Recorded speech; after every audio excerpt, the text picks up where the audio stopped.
Halo, balik lagi sama gue Billy. Ya, buat kalian yang waktu kemarin nih pas gue upload video Asusnya pas rilisnya T3300 pasti ngelihat barang ini, gambar ini. Ya, jadi ini benar-benar gue dikasih monitor sama Asus, dapat dari acara itunya, dan kini ini sudah jadi kenyataan karena barangnya sudah sampai di sini, sudah dikirim.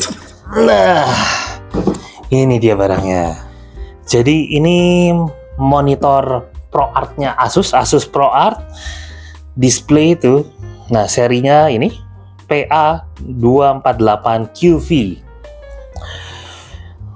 Kalman verified. Whatever it is. Gue juga nggak gitu tahu Kalman verified. Oke, lalu di sebaliknya, nah di sini ada keterangannya kayak selling point-nya kali ya. Jadi ProArt display dia 24,1 inch. Cuman dia widescreen-nya agak beda, nggak kayak widescreen monitor gaming atau yang pada umumnya dulu 16:9. Yang ini berbeda, dia widescreen-nya ukurannya 16:10. Makanya dia WUXGA 1920 kali 1200 pixel. Dia berbeda di situ. Nah, terus ini professional display dan IPS wide angle 100% sRGB, namanya juga buat art, buat desain. Dia sudah color akurasinya delta E-nya itu kurang dari 2. Jadi untuk color akurasi sendiri itu ada perhitungannya, yang mana kalau delta E-nya sendiri kurang dari 2 itu bisa dibilang cukup akurat atau akurat banget malah. Nah, yang makin gede itu delta E-nya lebih dari 2 itu yang makin kurang akurat. Seperti itulah kurang lebih. Terus ini ada ProArt preset, terus ProArt palette sama 6-axis. Jadi dia di dalamnya nanti ada software bawaannya yang buat ngatur colornya gitu deh. Jadi dia nanti color yang diproduksi sama monitornya sendiri bisa diatur tuh, warnanya yang kurang vibrant bisa dibikin lebih vibrant lagi untuk displaynya ya. Nah, terus untuk ini frameless design, ya tipis lah, pasti masih ada frame-nya, cuma tipis. Bisa USB hub juga. Nah, buat angle-nya ada four-way ergonomic stand. Dia bisa lurus, bisa diberdiriin. Terus anti glare screen, ultra low blue light, flicker free, mantap juga, wall mountable. Dan yang masih 3 years warranty. Mantep dah. Makanya sebelah sininya nggak ada apa-apa, kurang lebih ya beginian doang lah, data-data serialnya. Lalu sebelah sininya sama kayak di depan, mirip.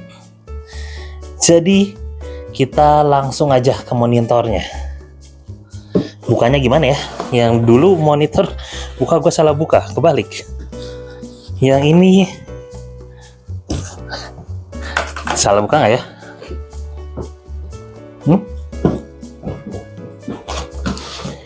Apa, buka dari sini ya tetap. Nah, jadi setelah coba dicari tahu, kayaknya memang bukanya ke atas deh. Jadi kita unboxing saja.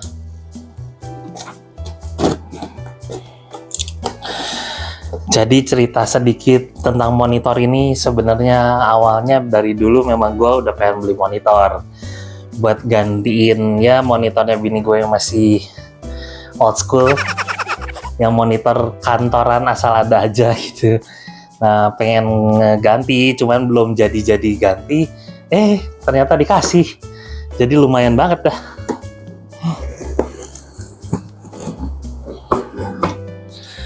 Nah,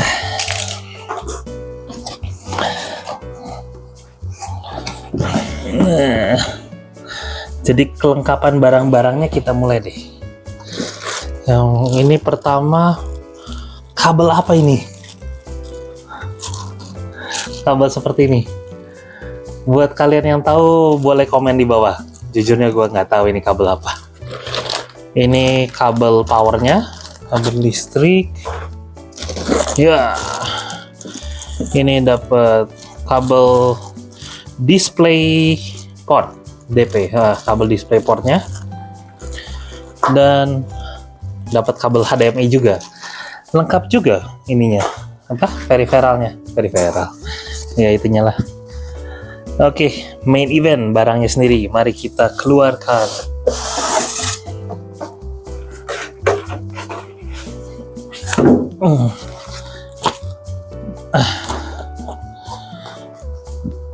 Apa nih? Oh, color calibrated testing report.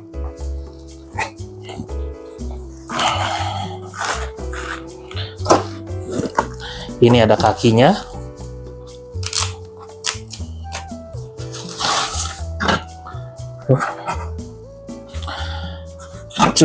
Cukup berat kakinya, iyalah buat nopang monitor segede gitu. Ini bisa diputar nggak ya?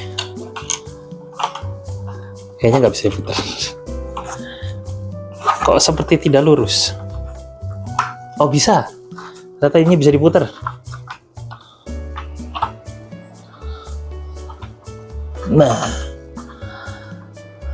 oke, anyway, nanti kita atur. Kita langsung ke, belum nih, ada buku-bukunya juga.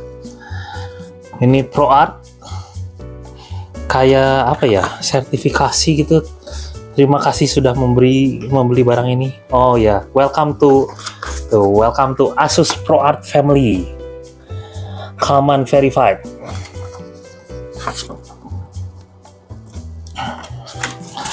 Oke, kita taruh samping. Asus VIP member notice. Ya, sebenarnya buku manual dan kawan-kawannya. Oke, kayaknya sudah, kita langsung ke monitornya nih. Ini baru kali ini monitornya nempel langsung sama ininya, sama kakinya. Dadah. Nah, udah ada apa lagi nggak ya? Oke, udah nggak ada apa-apa lagi di dalam.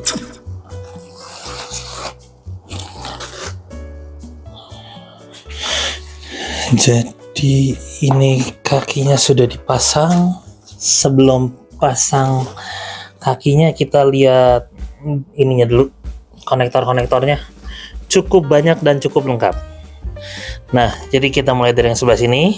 Ini ada buat on off powernya, listriknya. Nah, waduh, ini buat power cord biasa. Nah, yang ini buat audio in, ini audio out, headset biasanya. Ini kayaknya buat ngebuka ininya deh. Sebentar kita coba. Oh iya benar, buat buka. Jadi kalau mau pakai VESA mounting bisa dipasang di sini. Nah, VESA mounting standar deh, kayaknya 10x10 gitu. Nah, terus berikutnya ada yang pertama, jelas nih. Yang pertama display port, yang ini ada HDMI-nya ada satu, buat colokan VGA-nya namanya ini ada satu. Terus dia ini USB tandanya, SS colokan. Tapi ini juga ada lagi nih, USB 5 volt 0,9 ampere kali 2. Jadi yang disebut USB hub-nya ini, di sini ada 2, di sini ada 2 lagi.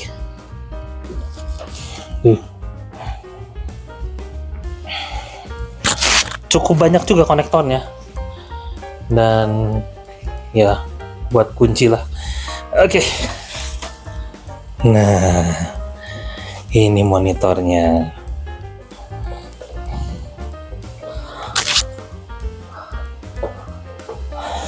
Tombol-tombolnya sih masih tombol klasik ya. Kayaknya lebih penting gue pasang dulu. Ini cukup simple, tinggal dipasang di bawah sini. Jadi gini, pasang skrup. Nah, ya, jadi monitornya seperti ini. Dia bisa vertikal, udah langsung kelihatan. Vertikal naik turun, tilt ya sebutnya atau apa. Nah, terus bisa di horizontalin juga. Nah, Sama, naik turun juga bisa. Mantep. Iyalah, yang tadi kan bisa naik turun ya. Jadi mau menggunakan layarnya kayak gimana nggak masalah. Mau vertikal bisa, horizontal bisa. Ya orang desain kan seperti itulah ya. Nah, terus kita lihat dari belakang sini dulu.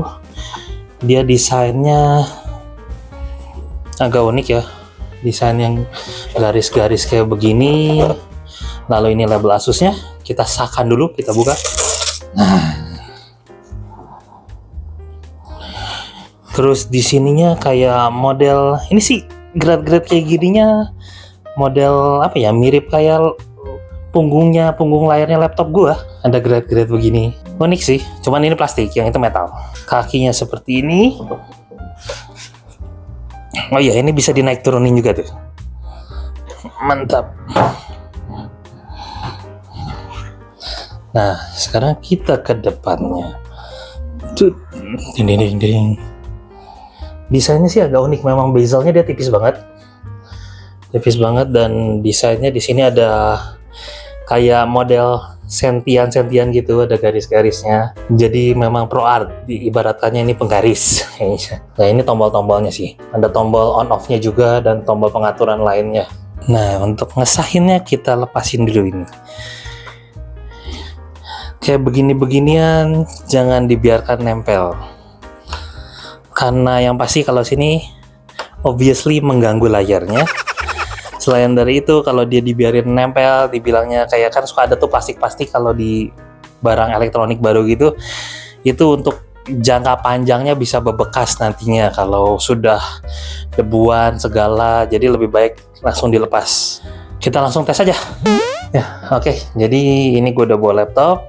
Ntar buat ngetes kualitas gambar, soalnya laptop ini udah 100% sRGB, seharusnya sama 100% sRGB juga. Ini keren sih nyalanya. Oke, karena belum ada yang masuk datanya. Nah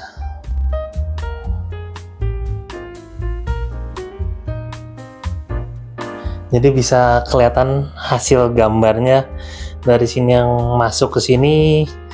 Jadi gue bisa bilang sih memang kualitas warnanya sama-sama tajam, sama-sama mantep. Cocok banget buat desain, buat pekerjaan content creator, pekerja kreatif. Monitor seperti ini cocok. Cuman nanti ya tetap pas bagian testingnya ya gue bakal ngetesnya menggunakan gaming aja ya, supaya simpel. Sebenarnya dia refresh rate-nya gue lupa, kalau nggak salah dia cuma 75 Hz ya. Oke, jadi tadi gue udah coba cari tahu, gue coba search juga nggak ketemu refresh rate-nya ada berapa. Cuman gue langsung cek aja dari laptopnya sendiri, bener refresh rate-nya dia sampai di 75 Hz. Mantap sih buat kayak gini, walaupun ya memang nggak perlu 144 atau 120 juga atau 90 ya, namanya juga bukan monitor gaming. 75 untuk pekerja kreatif udah oke lah, udah enak harusnya ya. 60 juga sebenarnya standarnya udah enak buat pekerja kreatif begitu. Cuman kalau dikasih bisa 75 ya why not, it's even better. Oke, ya udah kita lanjut ntar ke pengetesannya. Nah, jadi tombol-tombolnya kurang lebih gunanya buat ini aja. Misalnya sebelah sini ini buat blue light filternya. Tuh, efeknya seperti ini. Nah, yang kedua ini untuk brightness, nanti aja. Yang ketiga ini untuk apa nih? Ketiga, oh, wow, ada penggaris. Ini untuk ukuran kertas, kita coba yang penggaris. Wow, keren loh. Dia ada bawaan di monitornya sendiri penggaris gini. Oh, bisa diubah-ubah. Wow, nice. This one is good. Alignment apa ya? Mari kita coba juga alignment. Oh, wow. Jadi kalau untuk desain dia bisa membantu. Udah ada garis-garis seperti ini. Wow, Nextnya ukuran kertas. Hahaha, A4. Oke. Nah, ini menu yang lainnya. Nah, ini nih yang macam-macam. ProArt preset. Nah, ini untuk modenya bisa dipilih. Misalnya kita langsung standar.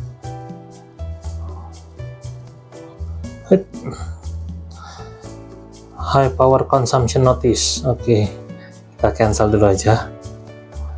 Ini blue light filter. Nah, ini ProArt palette. ProArt palette yang buat to brightness, contrast, ada HUD. Wah, ini macam-macam lah buat pengaturan. Nah, ini sharpness. Segala yang diperlukan untuk desain. Luar biasa. Volume, mute resource. Nah, ini untuk selectionnya.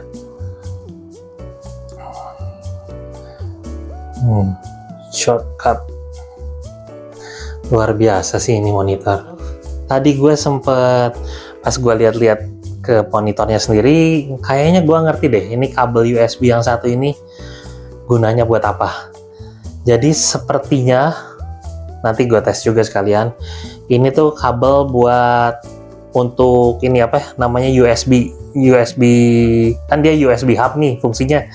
Jadi dari sini dicolokin ke sumbernya, ke CPU-nya atau laptopnya begitu.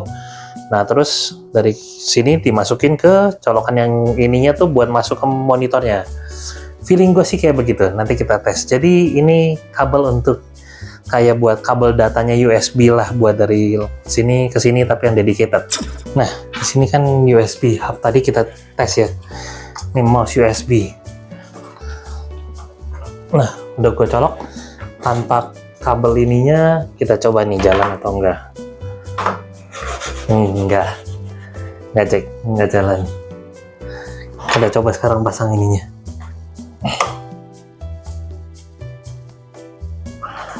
Nah, itu udah dipasang, kita pasang colok ke USB di sini.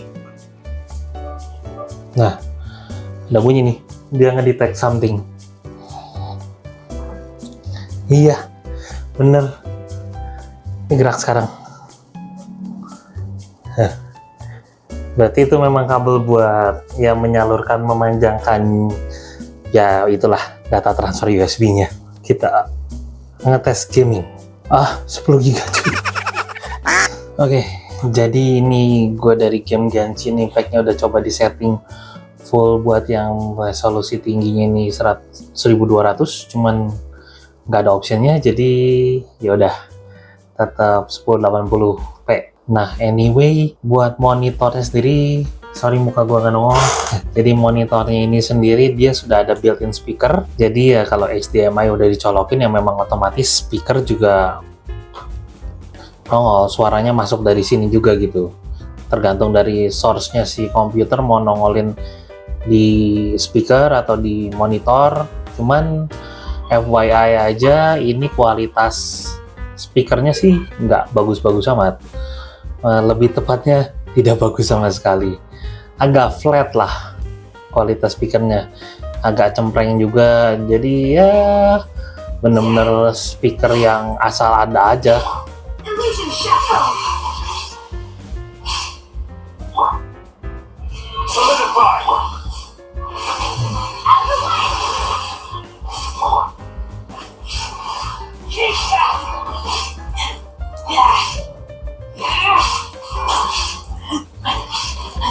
Jadi kurang lebih kualitas monitornya saat dipakai gaming ya seperti ini. Nothing special karena memang bukan monitor gaming. Dan ya namanya monitor desain ya, spesialnya tadi banyak fitur-fiturnya memang buat lebih ke arah dipakai desain, dipakai content creator. So kualitas gamingnya ya seperti ini aja sih. Bagus, tetap impresif, tetap enak dipandang mata. Ya refresh rate kan bisa dipasang 75 juga, walaupun dari gamenya mentok di 60, tapi so far so good. Jadi kita sekalian mau ngetes suara speakernya aja ya kayak gimana, jadi kalian bisa dapat gambaran kurang lebih suara speakernya seperti apa.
Ya, oke, jadi segitu aja review singkat dan first impression juga unboxingnya untuk monitor ProArt yang satu ini. Ini dengan ProArt display dari Asus PA248QV. Kalau suka dengan video seperti ini boleh kasih like. Untuk dukungannya tolong di subscribe. Untuk saran dan komentar boleh tulis di kolom komentar bawah. Sampai ketemu di video berikutnya. Bye bye. Ciao.